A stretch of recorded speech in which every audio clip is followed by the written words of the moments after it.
24 years in power in Syria, Bashar al-Assad is now out.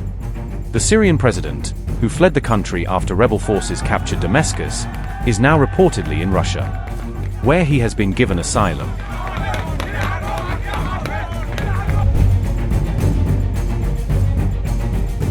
However, the takeover of Syria by rebels may not be a guarantee of stability in the region, which has been marred by civil war for over a decade. In fact, the ramifications of the rebel takeover may extend well beyond the Middle East. In the latest episode of HT In Depth, we examine what the return of the rebels means for Syria, Iran, Russia, Israel, the US, and what many refer to as the mastermind of Assad's ouster, Turkey.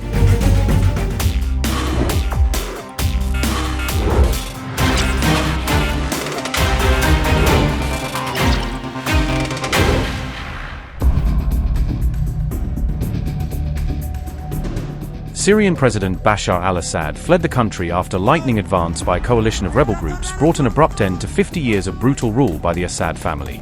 The news sparked jubilation on the streets of Damascus, but also immense uncertainty about the future of the deeply troubled country.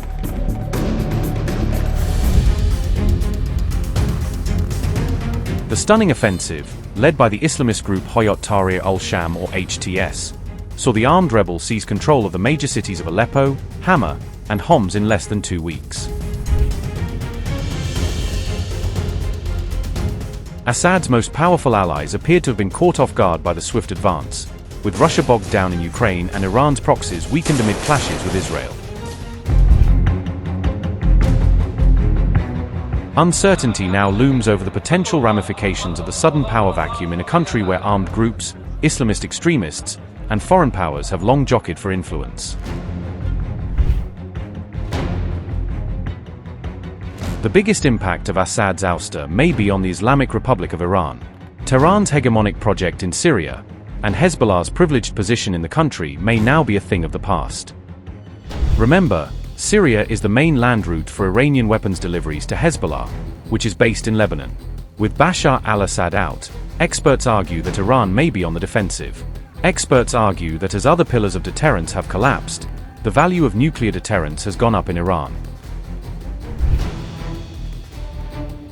Another superpower that could feel the ramifications of Assad's ouster is Russia. For nearly a decade it was Russian firepower that had kept Bashar al-Assad in power. However, in a matter of days, the Kremlin-Syria project has unraveled in the most dramatic circumstances, with Moscow powerless to prevent it. Moscow is reportedly in contact with the rebels to secure its interests in Syria. The Assad regime had awarded Russia 49-year leases on the airbase in Hama and naval base in Tartus. A key question for Moscow: what will happen to those Russian bases now?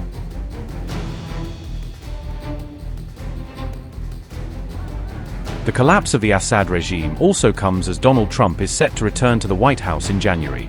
During his first term, Trump sought to withdraw US troops from Syria but was persuaded against the move by advisors who warned that Iran and Russia would seek to fill the void. Remember, the US military maintains a significant concentration of troops at al-Tanf, the tri-border area of Jordan, Syria, and Iraq. Experts say that the last thing the Americans want is to see their soldiers fighting rebels. Speaking at the White House, US President Joe Biden said this is a historic opportunity for the people of Syria, but also issued a warning. Some of the rebel groups that took down Assad have their own grim record of terrorism and human rights abuses. We've taken note of statements by the leaders of these rebel groups in recent days, and they're saying the right things now. But as they take on greater responsibility, we will assess not just their words, but their actions. And we are mindful that there are Americans in Syria.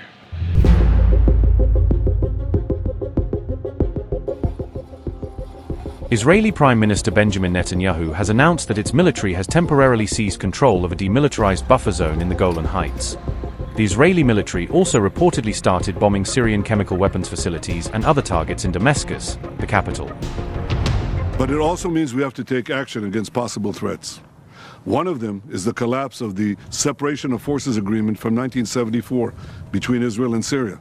This agreement held for 50 years. Last night it collapsed. The Syrian army abandoned its positions.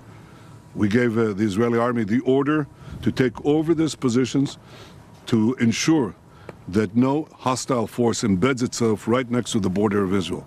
This is a temporary defensive position until a suitable arrangement is found. While Israel is upbeat about the setback to Iran and its proxies after the ouster of Bashar al-Assad, the rebels are no ally of the Jewish state.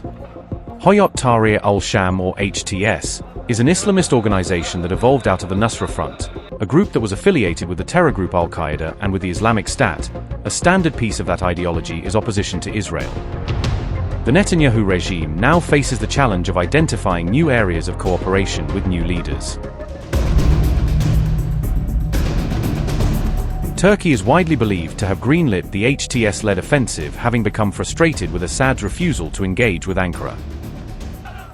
The Turkish government's main proxy among the victorious opposition forces is the Syrian National Army, a coalition of militias that has a complicated relationship with HTS, and Ankara is poised to wield significant influence in Syria moving forward. While Turkish officials have strongly rejected claims of any involvement, observers believe that the offensive, which appears to be aligned with Turkey's long-time goals, could not have gone ahead without Ankara's consent. Turkey stands to gain in three major ways. Ankara now has the opportunity to reshape Syria's map based on its geostrategic interests.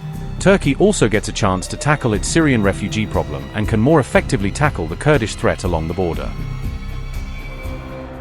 However, the Syrian government's fall could pose several risks to Turkey, including sending a new wave of refugees toward the Turkish border if chaos ensues.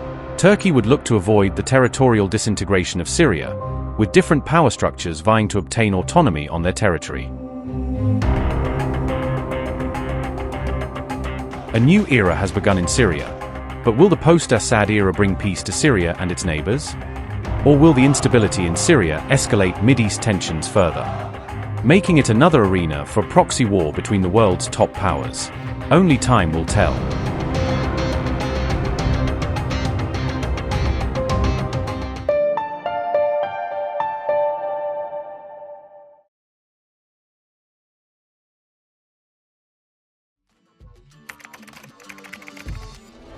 What the changes in India's population and the differential growth rates. This city has emerged. We have a very special guest on the record. The interview. The role that the US side played at that point of time. पूरी दुनिया की नजर. Assume my phone is tapped, I can probably say hello to Mr. Modi. आपके भारत पर है. Episode of Know Your Candidate. The rising confidence of India under Prime Minister Narendra Modi. Communist China is the greatest threat. There will come a day that we will see far more radical extremist. I'm still a little perplexed by why we. Your daily dose of news from India and across the world. Cutting edge views and analysis. Tune into HT videos. Click on the bell icon to subscribe.